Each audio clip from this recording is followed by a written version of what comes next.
네, 마태복음 9장 18절로 26절까지의 말씀입니다.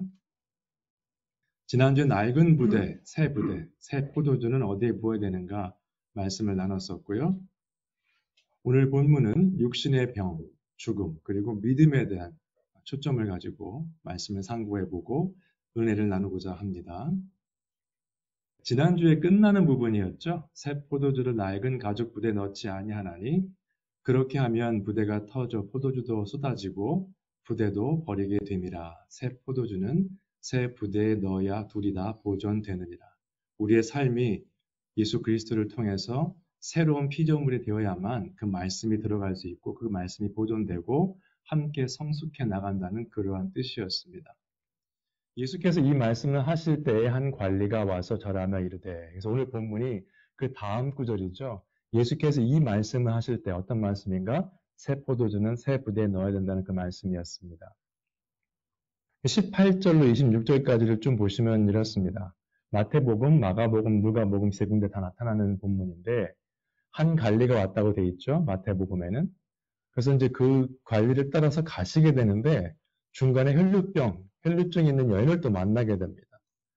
그 일을 해결하고 나서 또 이제 그 관리의 딸을 만나시게 되는 부분이 나오는데 마가복음, 누가복음을 보시면 거기엔 좀 더 자세하게 나왔어요.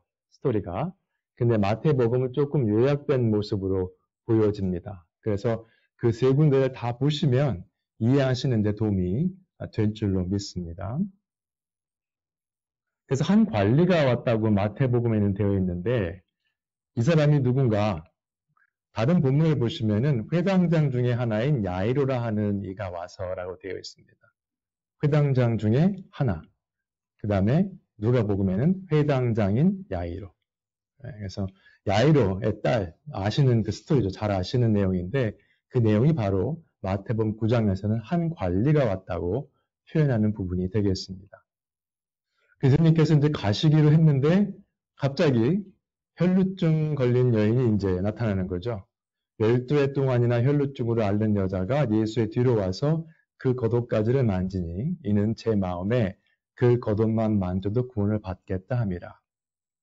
혈루증은 이제 피가 계속 이렇게 나오는 그러한 병인데 마가복음과 누가복음을 보면은 좀 더 자세히 나왔어요. 상황이. 12해 동안 앓았다고 돼 있죠. 마가복음에는 많은 의사에게 많은 괴로움을 받았고 가진 것도 다 허비하였으되 아무 효험이 없고 도리어 더 중하여졌던 차에 자기 재산을 다 지금 쓴 거예요. 병 때문에. 12해 동안에 앓고 있으면서 그렇게 썼고 많은 의사들을 만났는데 아무 효험이 없었습니다. 우리가 삶 가운데 어려운 일이 생기면 우리가 할 수 있는 방법은 다 동원해서 해봅니다. 근데 많은 경우에 꼭 돈을 다 쓰지 않더라도 우리가 아무리 머리를 짜내도 안 되는 일들이 있어요. 주로 그럴 때 기도를 많이 하시게 됩니다. 그래서 많은 의사를 찾았다고 되어 있는데 누가복음은 또 간단하게 표현했습니다. 아무에게도 고침을 받지 못하던 여자가 라고 표현을 했어요. 왜 누가가 저렇게 표현했을까요? 사랑을 받는 의사 누가가 의사였거든요. 근데 많은 의사가 했는데 안 고쳐지니까 본인도 의사인데 또 의사 얘기는 하기가 조금 알 수 없습니다만 재밌는 걸 한번 소개를 해봤습니다. 근데 그 여인이 어떻게 했는가? 제 마음속으로 예수님의 겉옷만 만져도 구원을 받겠다. 하여튼 예수님을 찾아가야 되겠다. 이제는 방법이 없는데 예수님이 나타난 거죠. 메시아가. 가야 되겠다. 그래서 간 거예요. 구원을 받는다는 표현이 나오는데 이 구원이라는 단어가요. 정말 우리가 말하는 영적인 구원에 관한 부분을 쓰여진 내용이 대부분입니다. 이 혈루증 걸린 여인은 지금 몸에 그 연약함이었잖아요. 근데 구원이라는 단어를 썼거든요. 어떻게 사용되었는가? 둘 다 표현이 가능합니다. 한 군데는 마태복음 8장에 보시면은 그 갈릴리 바다에서 풍랑을 만났을 때 제자들이 예수님께 말했죠. 주여 구원하소서 우리가 죽겠나이다. 살려달라는 거죠. 육체적인 죽음을 말하는 거죠. 그리고 누가복음에 보시면 예수님께서 인자가 온 것은 잃어버린 자를 찾아 구원하려 함이니라. 그때 그 구원이 같은 단어입니다. 내가 겉옷만 만져도 구원을 받겠다. 그 표현입니다. 그러니까 육체적인 그런 병뿐만 아니라 그 이상을 생각하고 있었다는 것으로 보셔야 돼요. 마태복음 아까 말씀드렸습니다만 간단하게 간략하게 나왔죠. 같이 한번 쭉 읽으실까요? 좀 길지만. 시작. 12해 동안이나 혈루증으로 앓는 여자가 예수의 뒤로 와서 그 겉옷자를 만지니 이는 제 마음에 그 겉옷만 만져도 구원을 받겠다 함이라. 예수께서 돌이켜 그를 보시며 이르시되 딸아 안심하라 네 믿음이 너를 구원하였다 하시니 여자가 그 즉시 구원을 받으니라. 지금 혈루증 때문에 와서 그 겉옷만 만져도 구원을 받겠다 했더니 예수님께서 돌아보시고 네 믿음이 너를 구원하였다. 아주 간단한 내용입니다. 마태복음의 오늘 본문의 내용인데 누가복음과 마가복음을 보면 조금 자세히 나왔다고 말씀드렸죠. 여기 보시면 누가복음에 이에 12회를 혈루증으로 앓는 중에 아무에게도 고침을 받지 못하던 여자가 예수의 뒤로 와서 그의 옷가에 손을 대니 혈루증이 즉시 그쳤더라. 병은 예수님의 겉옷을 만지는 순간 다 났어요. 마가복음에도 같은 표현이 나옵니다. 옷을 만지는 순간 났어요, 병은. 몸에서 느낀다고 했습니다. 마가복음에서는. 그리고 누가 나를 만졌느냐 말씀하시고 그런 부분이 쭉 나오고 여자가 스스로 숨기지 못할 줄 알고 떨며 나와 엎드려 그 손댄 이유와 곧 나은 것을 모든 사람 앞에서 말하니 예수님이 옷을 만졌더니 옷자락을 잡았더니 내가 병이 나았다. 그것을 다 말한 거예요. 사람들 앞에서. 예수께서 이르시되 딸아 네 믿음이 너를 구원하였으니 평안히 가라 하시더라. 이 사람은 지금 육신의 병뿐만 아니라 영혼의 구원도 받고 떠나간 겁니다. 우리는 보통 육신의 일이 생기면 세상적인 일이 생기면 어떤 관계의 문제가 생긴다든가 어떤 경제적인 문제가 생기면 그것으로 만족을 하죠. 그것이 해결이 되는 순간. 이 여인은 처음부터 구원에 관한 표현을 계속했죠. 옷자락만 만져도 구원을 받을 것이다. 우리가 생각하는 그 이상을 생각했던 것으로 보셔야 되겠습니다. 왜냐하면 예수님께서 내 믿음이 너를 구원하였으니 라고 말씀하셨죠. 그 믿음을 보신 거예요. 그래서 즉시 구원을 받습니다. 우리는. 구원은 그냥 점차적으로 받는 것이 아니고요. 예수님을 믿게 되는 순간 바로 그 순간에 구원을 받게 되어 있습니다. 그러면 그게 바로 거듭남이죠. 거듭남이 생기면 그 일이 생기게 되면 우리는 그때부터 자람이 있습니다. 내가 영적인 자람이 없다는 이야기는 내가 지금 즉시 구원받은 사건을 경험했는가를 생각해 보셔야 돼요. 제가 지난주에 하워드 핸드릭스 그 교수님의 말씀을 드렸죠. 잘하는 거, 배우는 거는 나이와 관계가 없습니다. 20대에 있는 친구들도 배움과 자람에 관심이 없는 사람들은 죽어있는 사람들이라고 표현했죠. 70대, 80대라도 살아있는 사람들은 배우고 성장한다. 생각해 보시기 바랍니다. 지금 요즘에 보시면은 젊은이들 특별히 게임하고 이런 데 빠져가지고 개인적인 어떤 성장이 없어요. 일하는 사람도 마찬가지예요. 젊은 청장년도 직장 생활하는 그 외에는 특별한 성장이 없습니다. 영적으로 혹은 인격적으로도 마찬가지예요. 대화를 해보면 사람들이 참을성도 없고요. 성장하고 배우는 것이 없기 때문에 대화거리가 없어요. 대화할 내용이 없습니다. 불편해해요. 대화하는 것을. 문자로 보내시죠. 이렇게 합니다. 용건만 간단히. 그렇죠? 깊이 있는 생각이 없어요. 소크라테스가 말한 것처럼 가장 어리석은 사람들이 누구죠? 세상에 있는 일에 대한 해답을 다 알고 있습니다. 한번 생각해 보시기 바랍니다. 나는 지금 즉시 구원받는 사건이 있었던가? 그렇다면 지금 믿음의 성장이 일어나고 있는가? 그렇다면 할렐루야. 감사하시기 바랍니다. 그래서 그 일을 해결하고 혈루증에 걸린 여인을 구원하시고 이제 또 관리의 딸을 만나러 가셨어요. 예수께서 그 관리의 집에 가사 피리 부는 자들과 떠드는 무리를 보시고 이미 그 딸은 숨을 거두었습니다. 마가복음과 누가복음에 보시면은 관리가 예수님을 만났을 당시에는 아직 죽지 않았지만은 대화 가운데 죽게 되는 사건이 나오죠. 그래서 지금 피리 부는 자들, 그 다음에 떠드는 자들이 있었다고 하는데 그것은 벌써 이미 죽었기 때문에 곡하는 사람들이 있었다는 이야기를 보시면 되겠습니다. 그때 당시에 이스라엘 문화는 아무리 가난하더라도 누가 죽으면 이런 사람들을 고용하게 되어 있습니다. 전문으로 곡하는 사람들이 있었죠. 이 소녀가 죽은 것이 아니라 잔다 하시니 예수님께서 그 말씀하신 거예요. 이 소녀가 죽지 않았다. 복음의 메시지 같은 거죠. 그때나 지금이나 복음의 메시지, 특별히 부활에 관한 메시지를 전하면 어떻게 하죠? 사람들이 비웃죠. 지금이 어느 시대인데 과학이 지금 발달하고 AI가 발달한 시대에 부활이 무슨 소리냐. 그렇죠? 그 전에도 마찬가지였습니다. 2000년 전에. 종교 지도자들 중에서도 부활을 믿지 않는 사람들이 있었죠. 그래서 무리를 내보낸 후에 예수께서 들어가서 소녀의 손을 잡으심에 일어나는지라 그 소문이 온 땅에 퍼지더라. 조금 뒤에 제가 두 사람을 다시 소개해 드리겠습니다만 이 사람들, 혈루증에 걸린 여인, 야이로, 이 사람들이 예수님을 찾았던 것을 기억해 보시면 이 사람들에게는 분명한 믿음이 있었습니다. 그 전에 백부장이 있었죠. 가실 필요도 없습니다. 말씀만 하시면 우리 하인이 낫겠습니다. 유대 땅에 이러한 믿음을 본 적이 없다 하셨는데 사실은 관리, 야이로가 대단한 믿음이에요. 손만 대면 죽은 사람이 살겠습니다. 대단한 믿음입니다. 그들이 믿었던 예수 그리스도는 어떤 분이었는가? 옷자락만 잡아도 구원을 받겠다. 손만 대시면 죽었던 자가 살아나겠다. 이런 믿음이 어떤 믿음입니까? 그들이 믿었던 대상은 누구였습니까? 예수 그리스도인데 우리도 다 입으로는 예수 그리스도를 믿는다고 말은 하긴 하죠. 그분이 어떤 분이십니까? 여러분들에게. 세례 요한의 제자들이 예수님을 찾아와서 이렇게 물었습니다. 예수께 여짜오되 오실 그이가 당신이오니까 당신이 메시아입니까? 아니면 우리가 다른 사람을 기다려야 됩니까? 이렇게 질문을 했습니다. 예수님께서 답변을 이렇게 하셨죠.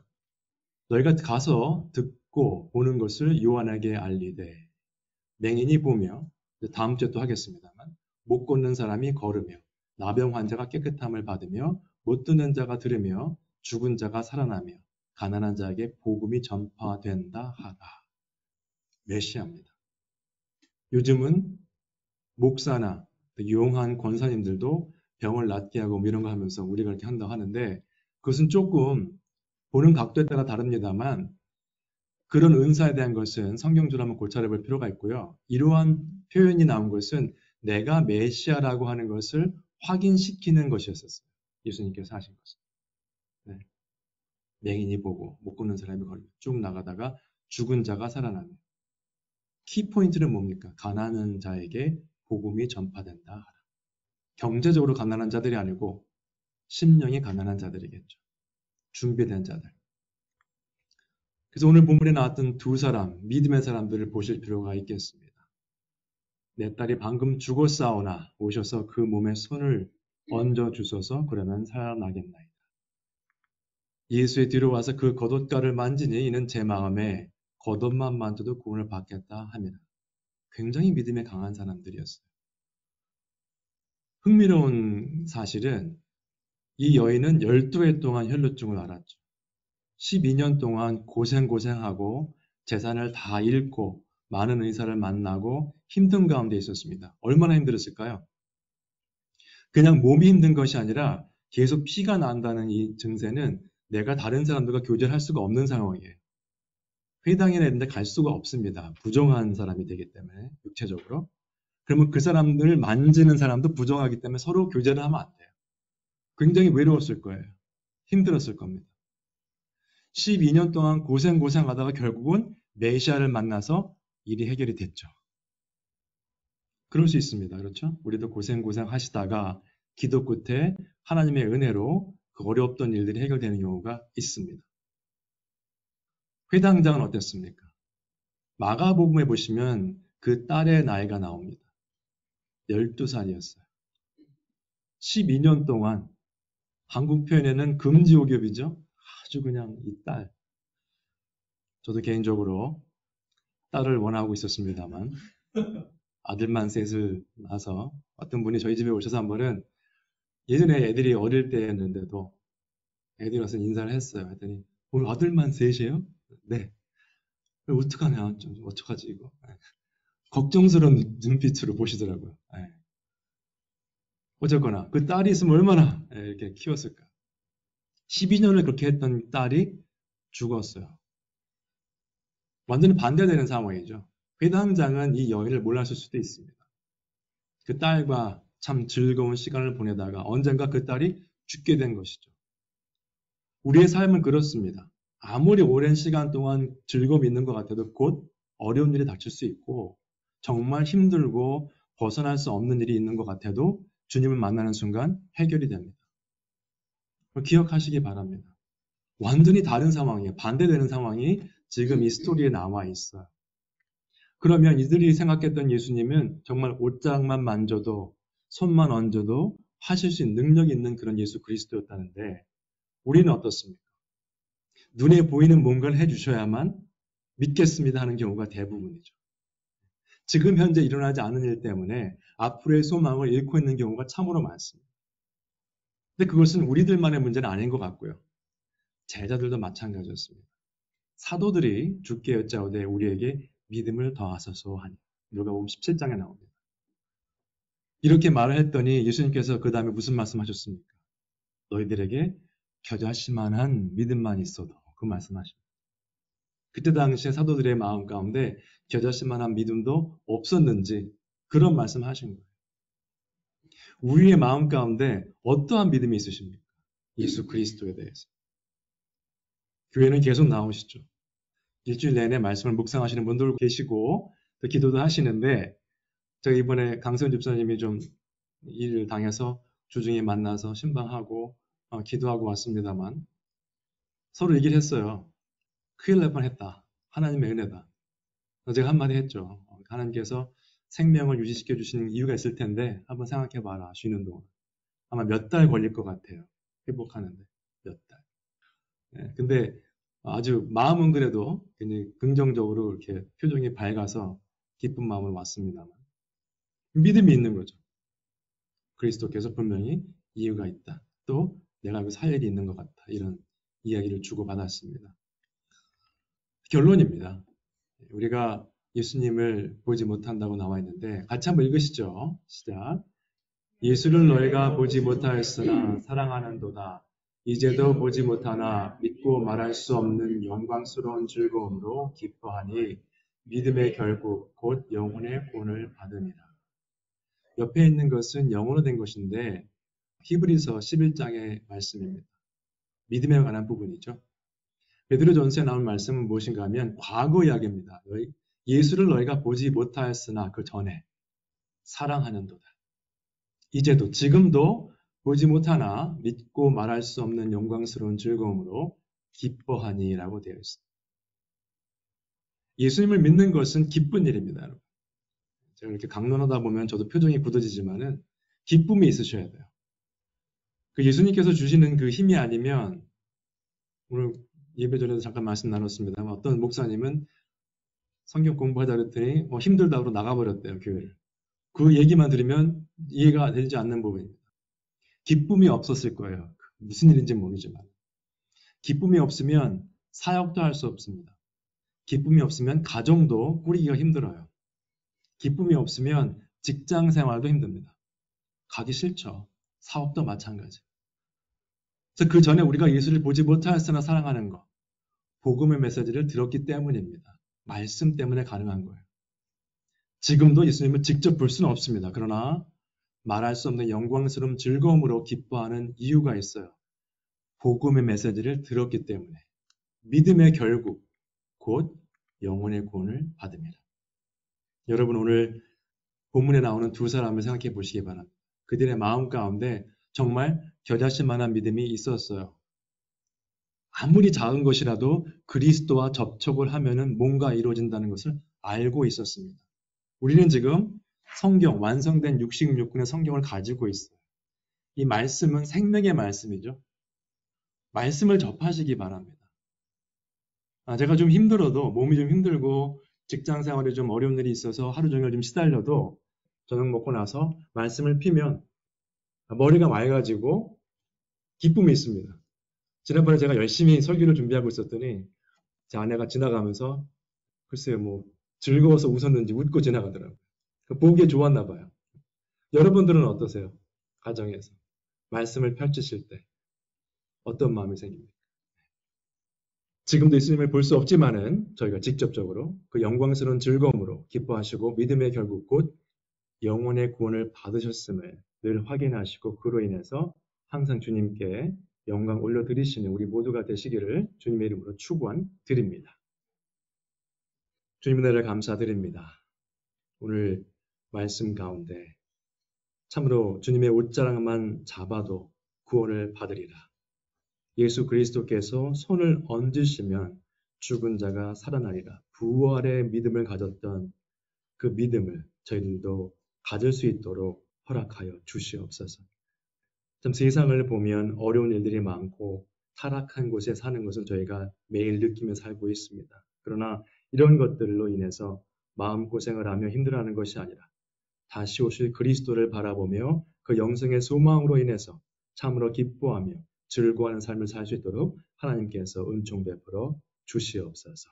감사를 드리며 이 모든 말씀 우리 주 예수 그리스도의 이름으로 기도드립니다.